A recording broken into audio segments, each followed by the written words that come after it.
खुलुमबाय प्राइम 24 हेडलाइन्सआव बयखौबो बरायबाय। बे समाव जोङो गोदान बोसोरनि गासैबो जोंनि प्राइम 24 हेडलाइन्स नखरनि बिथांमोननिसिम खनसे गुरै आंनि खावलायनाय। बे समाव जोङो गोदान बोसोरनि बयबो बर' माहारिनि रंजानाय खौसेयै रायजो राजाफ्रा लावखार ओंखाम जानाय बेफोरनि सायाव दान्दिसे जोङो कार्बि आंलं जिल्लानि बर' दैदेनगिरि समाज दैदेनगिरि बिथांमोननि जयै अनलायनानै लावखार ओंखाम जानाय सरखाति दैमा साखाथियाव थानाय मोनसे रबार बागानाव जयै बिथांमोना रुजुरुमु नखरनि बिसि फिसाय लोगोसे गथ' गथायखौ लानानै दिनै मोनसे हाबाफारि लादों। थारैनो बिनि सायाव जोङो माखासे बाथ्रा मिथिगोन। दिनै बेयाव गोबां आइजोफोर बिथांमोननि हौवा हिन्जाव गथ' गथाय जयै लानानै गोदान बोसोरखौ बिथांमोना माबायदि फालिदों बिनि सायाव जों माखासे बाथ्रा मिथिगोन। थारैनो बेयाव बे लावखार ओंखाम जानाय बिनि गुबै थांखिया मा बिनि सायाव जोङो माखासे बाथ्रा मिथिनानै लागोन। गिबियावनो प्राइम 24 हेडलाइन्सआव बरायबाय। बे समाव नोंथांमोननि दिनै बे गोदान बोसोर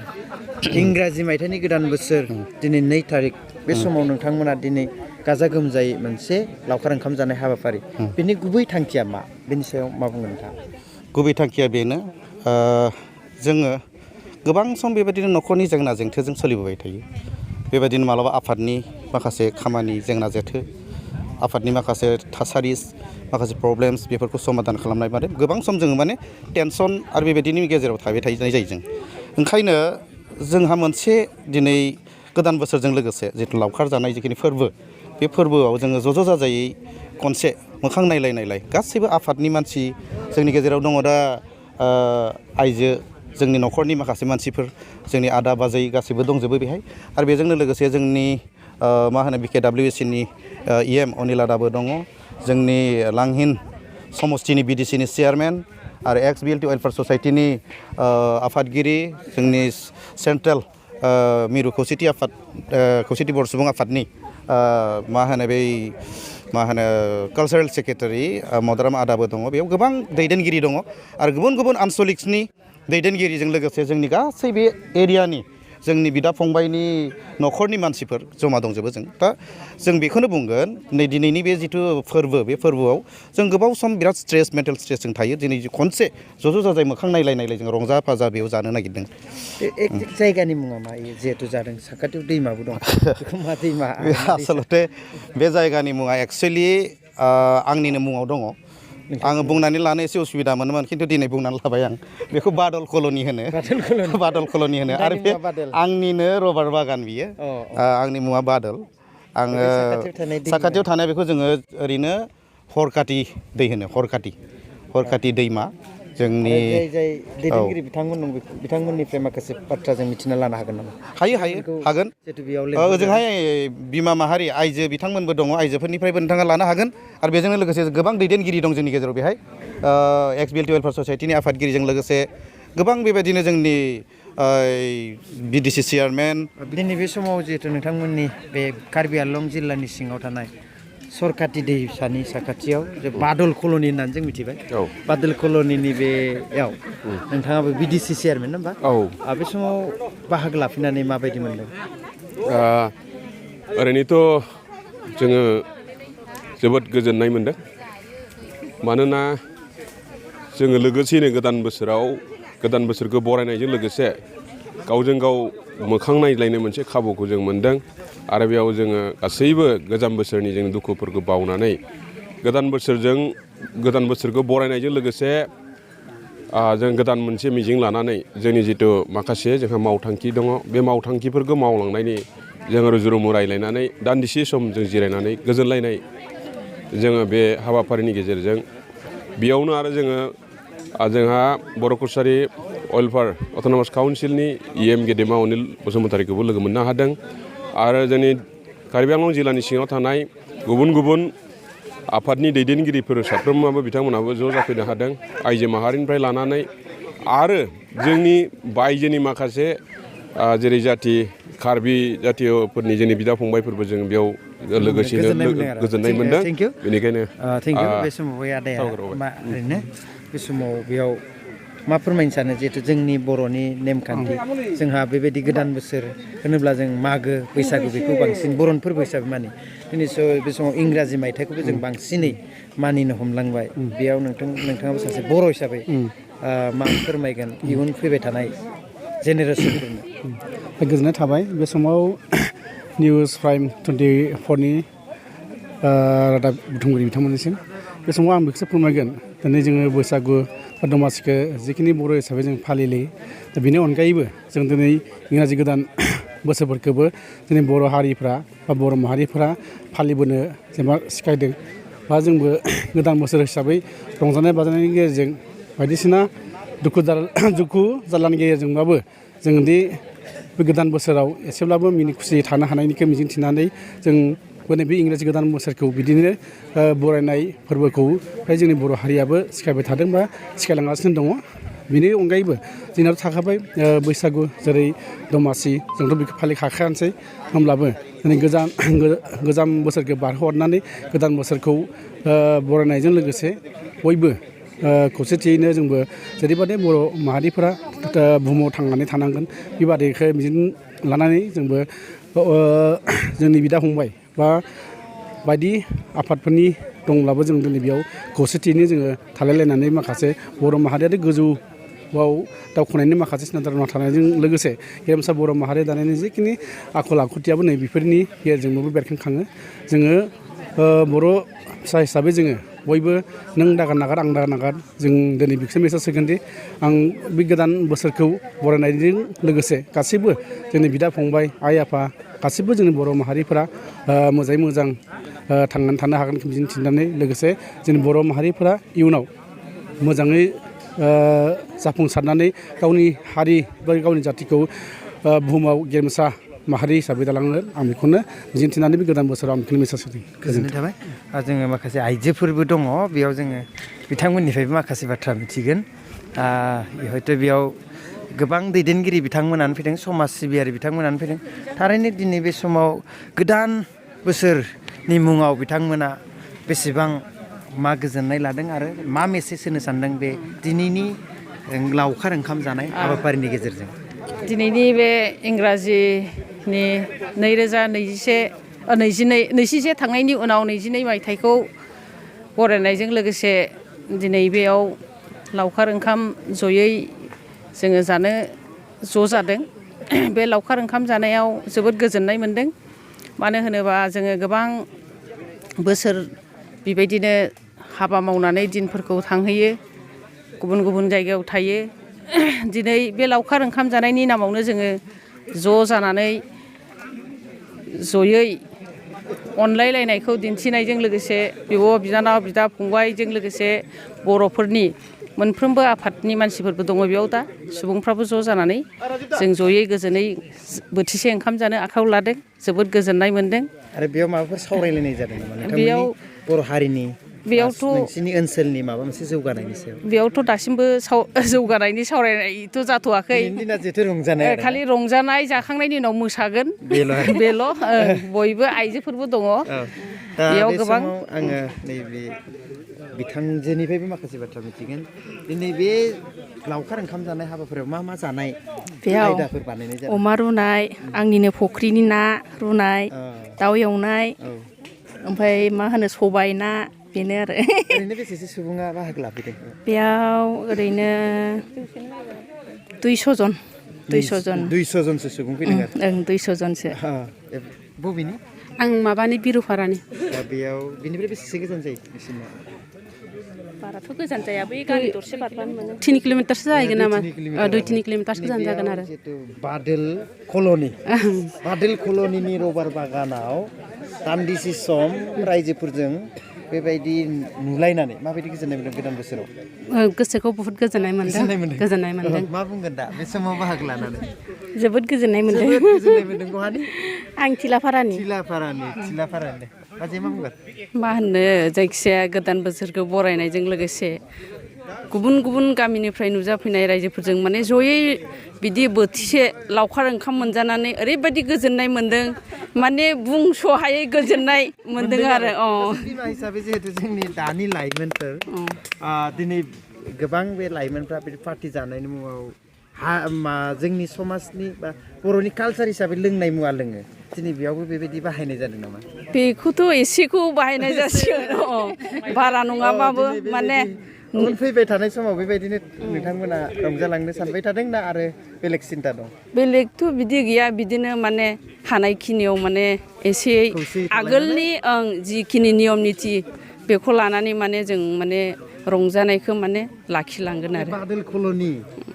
बे बादोल कल'नि रबार बागान औ बेयाव फैनानै बेसेबां गोजोनदों देग्लायनि बोसोर गोदानजों? बिराद गोजोननाय मोन्दों। बादोल कल'निनि थासारिया दिनैनि 2022 मायथाइनि समायना मोनसे थासारि थारैनो बेयाव गोबां समायना समायना आइजोफोर नुदों हयथ' गोदान बोसोरनि माबा मोनसे फोरमायगोन थारैनो नैबे माब्रै मोनदों बादोल कल'नियाव फैनानै? बेयाव फैनानै जों दा मोजां मोनदों। ओरैनो मादैया मा मावो? आङो जेबो मावा आंना हासबेन्डआ टिचार मावो आरो। टिचार मावो जोबोद गोजोननाय थाबाय। बाजै फंनैसो बुंदो। बुंबावनो आंलाय मा बुं दे। बेयाव फैनानैथ' जों गोजोननाय मोनबाय दा। गोजोननाय मोनदों। बे समाव बादोल कल'नियाव गोबां जोंनि बर'नि माहारियारि दैदेनगिरिफोरा बाहागो लालायनानै सुखु दुखुनि खोथा सावरायदों थारैनो बे समाव जोङो जोंनि गोदोनि समाज सिबियारि BLT होनबा बयबो मिथिगौ दा EX-BLT बेनि चेयारमेन आउट अफ BTCनि चेयारमेन BLTनि सासे दैदेनगिरि मैखोम बर' समाजनि बिथाङाबो बेयाव बाहागो लाबोदों हिसाबै दिनै बिथाङा बिनि गेजेरजों बर' समाजनि थांना थानायनि आरो फैबाय थानाय समखौ माबायदि दैदेनलांगोन थासारिया माबायदि दिनैनि बे समाव कार्बि आलं जिल्लानि बेखौ सुंद'यै नोंथांखौ फोरमायनो थाखाय गुरै खावलायबाय। दा नै जोङो बे आंहा आमायसो जायो आमायसो बादल मोसाहारिनि बे बादल कल'नि बे हरखाथि दै जिङाव बिथाङा लावखार ओंखाम पिकनिक जाहोदों बेयाव बयखौबो बरायदों दैदेनगिरिखौल' नङा बयखौबो गामिनि सुबुंफोरखौ जायखौ हायो एबा बिदि नङा जाय फैनो हायो बिथांमोनखौ फैनानै लेंहरदों हांख्रायहरदों खौसेथियै बोथोर गोदाननि जालायनो होननानै आरो जोङो जाहाथे साननाय हनाया खौसेथियै थांथों साननाय हनाय माबा मोनसे थांनाय गोजाम बोसोरखौ जोङो बिदाय हरखांबाय दाखालि बिदिनो नै दा जोङो बरायनाय हिसाबै बिथाङा लेंदों बिथांखौ आङो गिबियावनो नोंथांमोननि चेनेलनि थ्रुयै गोसो गोरबोनिफ्राय हामलायथि आरो साबायखर बावबाय बे जों जानायाव लावखार ओंखाम जानायाव जोंखौबो बरायनानै लेंहरनायनि थाखाय दा जाहैबाय जोंनि जे थासारि जोंनि जे कार्बि आंलंनि बियो गोबां समनिफ्रायनो जेनेबा जोङो घात प्रतिघातनिफ्राय सोलिबाय थागासिनो दङ दुखु दाहानिफ्रायबो अब्लाबो जोङो बर' हारिया खौसेथिया बायाखै मोनफ्रोमबो आफादफोराबो खौसेथिनो दङ दाबो ओमफ्राय बिनि गेजेरजोंनो जोङो खौसेथियैनो जोङो बिसिमसिम जोङो ग्रें ग्रें रायजो जाबोबाय थानो हादों उनावबो जोङो बिदिनो जिखुनु घात प्रतिघातबाबो खैफोद आफोद खैदां खैसिबाबो जोङो खौसेथियै थांबाय थागोन आरो बेखौ आङो मा होनो अबंलावरिनि सिगाङाव आर'ज गाबनाय थाबाय आरो जोङो दा जिहेथु नोंथाङा होनदों आउट अफ BTCनि चेयारमेन दाखालिसो 26 डिसेम्बराव जोङो दानानै लानो हादों नोंथाङा एसे आगोलावनो फोरमायबाय जिहेतु बेयाव गोबां चेलेन्ज थागोन मानो होनब्ला गोबां आफादा बिग्रायारि हान्जाया जाय आइजें दैदोंमोन बिथांमोनहा जोंनि उनावसो सारेन्डार जादों ओमफ्राय सारेन्डार जानायनि उनाव बिथांमोनहा गभमेन्टनिफ्राय जथेस्थ' सहाय सहयोग मोनदों आरो जिउ खांनो थाखाय गभमेन्टनिफ्राय अनसुंथाइ मोनदों नाथाय BLTनि उनाव BLT जोङो जाबाय सारेन्डारनि उनाव दिनैसिमबो जोंनि लिडार्सनिफ्राय केडारसिम थाइसेबो जोङो गभमेन्टनिफ्राय मोनाखै जोङो नंगौ BTC सुक्ति खालामनानै मोनसे बर'नि सिनायथि मोनसे न'खर मोनसे दानानै लाबोनो हादों बेनि गेजेरावनो आरो मैया दाखालिसो जेनेबा मा होनो 27 जानुवारि ना फेब्रुवारि मोनो 27 जानुवारि बिटिआर एकर्ड जादों जानुवारि 2020 सनाव बिनि सायावनो एसे गोख्रोंसिन होननो थाङोबा बे खिन्थु इमप्लिमेन्ट जायाखै बिनि आगोलाव बिटिसि सुक्ति जादों बेनि उनाव जोङो सारेन्डार जाबाय जानायनि उनाव गभर्नमेन्टआ नंगौ जोंनि बिएलटिनि दैदेनगिरि आगोलनि जोंनि मा होनो चेयारमेन हाग्रामा महिलारि सारानो सालायबाय थादोंमोन अब्लाबो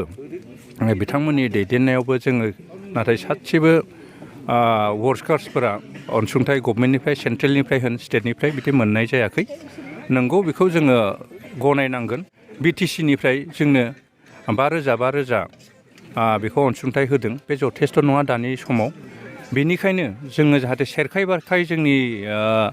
एक्स बिएलटिनि दैदेनगिरिनिफ्राय लिडार्सफोरा गुबुन गुबुन माबायाव स्केटार्ड जानानै दङ गलायाव मा होनो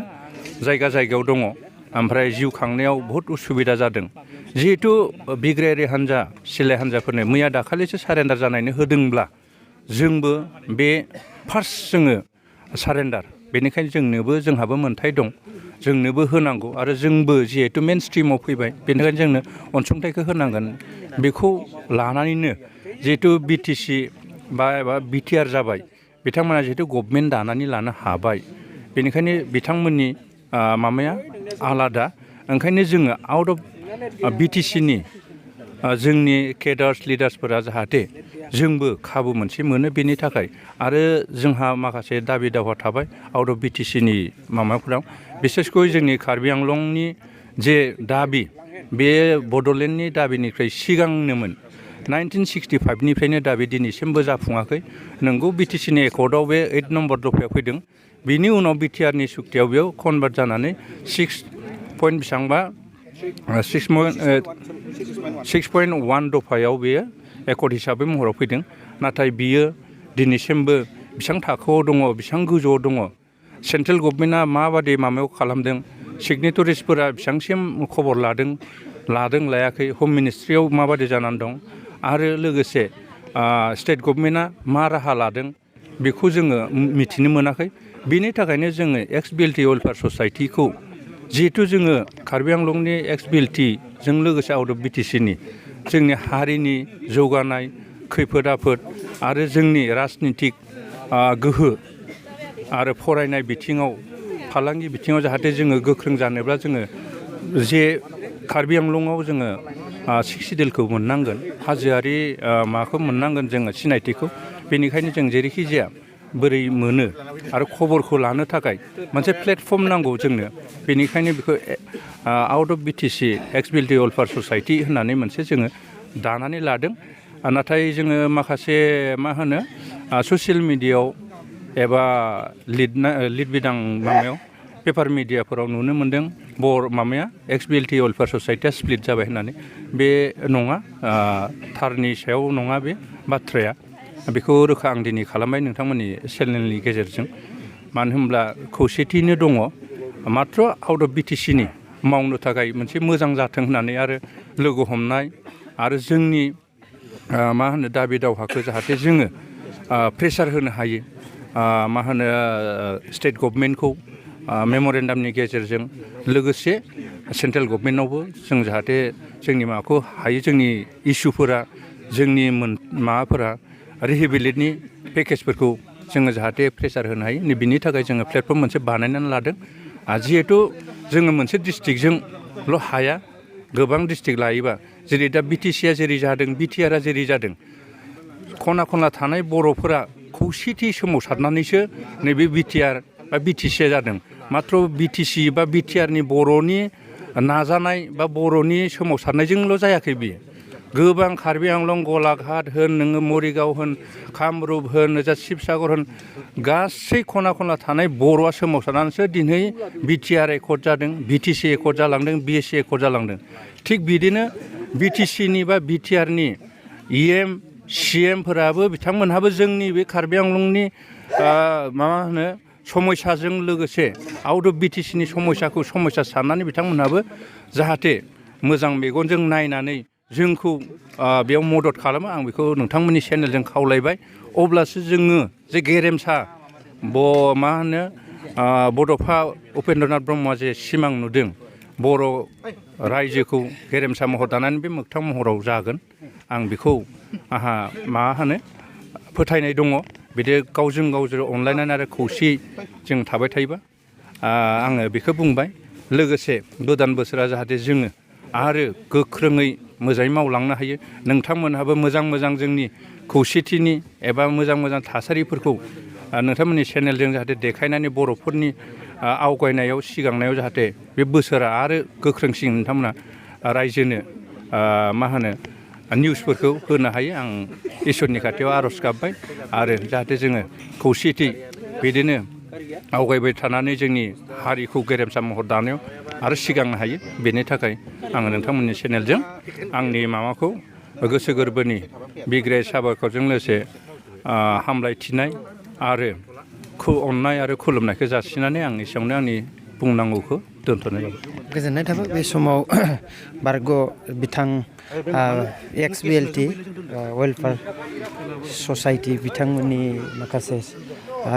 दुखु सुखु दिनै बिनि गेजेरजों फोरमायबाय आरो लोगोसे बे समाव जोंनि गेजेराव कार्बि सासे दंफैयो आरो जोंनि गेजेराव बे बादोल कल'नियाव जिहेतु लावखार ओंखाम जानायाव कार्बि सुबुं सासे दङ बिथाङाबो समाजनि दैदेनगिरि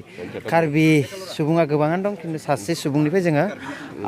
कार्बि बिथांनिफ्राय बे दिनैनि हाबाफारियाव बाहागो लानाय माबायदि मोनदों जिखुनु আজি আমাৰ जितु बादल कल'नि এটি আমাৰ জানুৱাৰী সংগঠিত লয় যিহেতু একটা পিকনিক এৰেঞ্জ কৰা হৈছে এইখিনি সময়ত আপুনি ইয়াতে উপস্থিত থাকি কেনে অনুভৱ ইয়াত উপস্থিত থাকি বহুত ভাল লাগিছে মোক ছাৰে মোক কাৰ্বি ভাষা ক'ব দিছিলে থেংক ইউ মই কাৰ্বি ভাষা দি দিওঁ কম এনে বড়ো ভাষা আপুনি বুজি পাইছে মই বুজি নাপাওঁ বুজিতো পাওঁ কিন্তু মুখৰ পৰা ওলাই নাহে ঠিক আছে कार्बि सुबुं बिथाङा कार्बिजों गावसिनि भाषाजों जितु फोरमायगोन ने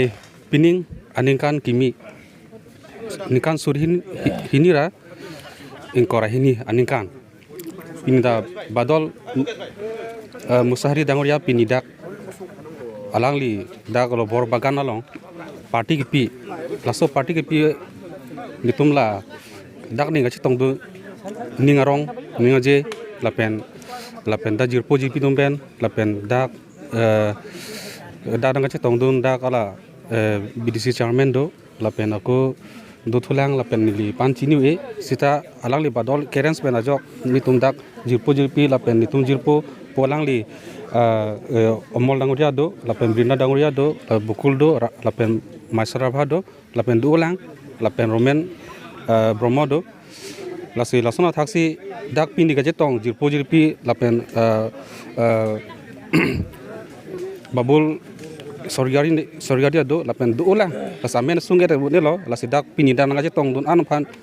suru kadom pajir lo nikan kimi kadom pajir lo lasi ningarong lo lasi nilikan ni tapan alam theta welo lasi kadom गोजोननाय थेंक इउ समाव बे जोंनि बादल मुसाहारिनि बादल कल'नि बेयाव टिवा सुबुंबो बाहागो लादों আপুনি এইখিনি সময়ত বাদল পিকনিক এৰেঞ্জ কৰা হৈছে ইয়াত উপস্থিত থাকি কেনেকুৱা অনুভৱ কেনেকুৱা লাগিছে আজি এটা খুব ভাল অনুভৱ এটা হৈছে মানে ভাল লাগিছে বিশেষকৈ মই বকুল পাটৰ বিশেষকৈ দাদাই যে আজি নতুন বছৰ যিটো নেকি পিকনিক আজি আয়োজন কৰিলে তেখেতলৈ বহুত অশেষ ধন্যবাদ থাকিল লগতে যাতে তেখেতৰ এই নতুন বছৰটো খুব ভালকৈ হ'লে তেখেতক ভগৱানে ৰাখে তাৰ কামনা কৰিছোঁ তেখেতে যে আজি ইমান ধুনীয়াকৈ সকলো ৰাইজক আমাৰ ছাৰসকল আছে সকলোকে মাতি ধুনীয়াকৈ যে আজি পিকনিকটো আয়োজন কৰিছে সেইকাৰণে তেখেতক বহুত বাৰম্বাৰ অশেষ ধন্যবাদ দিছোঁ আৰু লগতে মোৰ লাংহিনে হয় লাংহিনতে হয় বড়ো সমাজৰ লগত আপুনি আছে মই সদায় হিচাপে কেনেকুৱা বড়ো সমাজৰ কিছু নহয় বহুত ভাল লাগিছে তাকে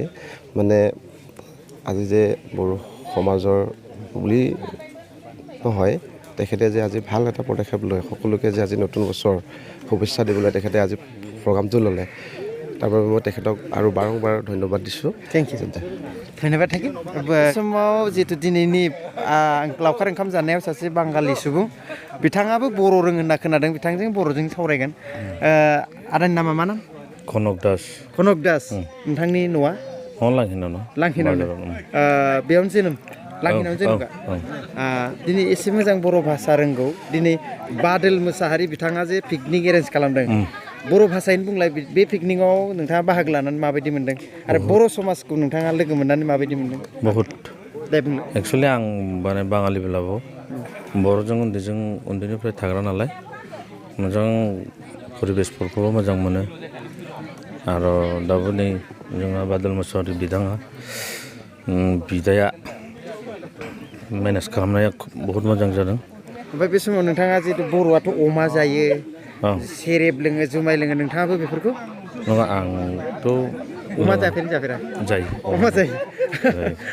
ओरैनो मा जायो माब्रै नोङो सोलियो बर'नि जिथुनाखि परिबेस बेखौ आं बहुत मोजां मोनो उन्दैनिफ्रायनो आं बर'जों सोलिग्रा बेखायनो नों बर' भाषा पुरा रोंजोबो ना गोजोननाय थाबाय सासे बाङालि सुबुं बिथाङाबो गोदै रावजों बर' भाषाखौ रायलायो गोजोननाय थाबाय आदा सावरायनो सानबाय जिहेथु दिनैनि भिडिअ'आ एसे गोलाव जाबाय मानोना गोदान बोसोरनि बयजोंबो रंजा खुसि रंजालायनायनि गोसोनि खोथा फोरमायलायनायनि मोनसे भिडिअ लाबोदों मानोना बेयो निउस टाइपै नङा जाहाथे जोङो दिनैनि कार्बि आंलं जिल्लानि मैखोम समाज सिबियारि दैदेनगिरि बिथांमोनजों जोंबो लोगो हमलायनो नाजादों देग्लायनि गोदान बोसोरखौ बिथांमोना माबायदि फालिदों बिनि सायाव जोङो माखासे दिनैनि सावरायनायखौ बे भिडिअखौ बानायनाय जादों थारैनो जोंनि प्राइम 24 हेडलाइन्स बिथांमोना खर' गंग्लाय जोङो नोंथांमोननिफ्राय जुदि निमाहा बियो मानो गोरोन्थि जादोंब्ला थारैनो दिनैनि बे रंजानाय बोथोराव जों माखासे बायदि रोखोमनि बाथ्रा सावरायगोन बेनिखायनो बे समाव जोंहा बिथांखौबो जों मिथिदों एक्सबिएलटि वेलफेयार ससाइटिनि नेहाथारि होनदों बिथाङा बे समाव मा फोरमायगोन दिनैनि हाबाफारि लावखार ओंखाम जानाय बिनि गेजेरजों गोजोननाय नांदों दिनैनि बे निउस प्राइम टाइम 24 हेडलाइन्स लोगो मोनलायनानै आरो दसे सम जोंनि बे कार्बि आंलं जिल्ला UBPOनि दैदेननायाव जिहेतु लावखार ओंखाम जानायनि हांखुर खालामदों बेयाव जयैनो लोगो मोननानै गोजोननाय नांदों दा जोङो गासै माखासेखिनि जोङो आफादै आरो सोरबा न'खरै गासै जोङो मावथि आरो फरियालै जोङो नैबे दिनैनि लावखार ओंखाम बेखौ गोदान बोसोरनि नैथि सान जों बेखौ लोब्बा लाखिनानै दिनै गाहामै गाहाम जालांनो सानदों